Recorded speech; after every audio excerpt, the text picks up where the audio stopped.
सलात कायम करने की बात हुई, मैंने बहुत दफ़ा बहुत मकामात पर ये बात कही है कि ये कहना कि हम खुदा के लिए नमाज पढ़ते हैं, ये एक अलग तस्वुर है। हम खुदा के कहने पर नमाज पढ़ते हैं, ये बिल्कुल एक और अलग नजरिया है, बिल्कुल उसके बरअक्स। अगर हमारा खुदा हमारी हरकत या हमारी इन चीजों का मोहताज है तो फिर वो खुदा नहीं रहता। अगर वो हमारी किसी चीज का मोहताज है या नाकिस है तो नाकिस खुदा तो हमारे लिए बिल्कुल है ही नहीं। कोई ऐसा तस्वुर हमारे पास खुदा का नहीं। वो गनी उल हमीद है, वो कहता है मैं नताइज से भरपूर हूँ।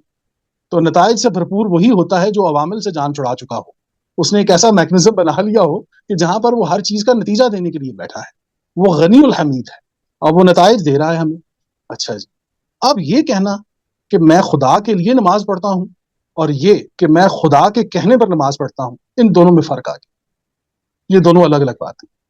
इससे भी बड़ी एक बात मैं आपको बता देता हूँ शफकत साहब, कि नमाज की जब हम बात करेंगे, उम्रे की बात करेंगे, हज की बात करेंगे, हम एतकाफ की बात करेंगे, जो कुछ भी जितनी भी हमारी शायर हैं, इबादात हैं, मनासिक हैं हमारे, आप यकीन कीजिए कि तमाम गैर मुस्लिमों में और मुस्लिम में बुनियादी फ़र्क ये होता है कि बाकी तमाम मज़ाहिब में इबादात, मनासिक और शायर का बेनिफिशरी खुदा होता है।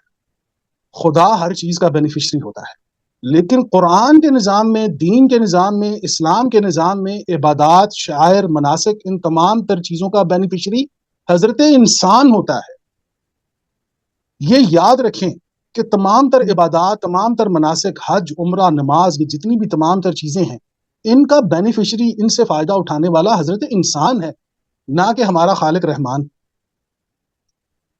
रहमान नाकिस नहीं है, वो कामिल है।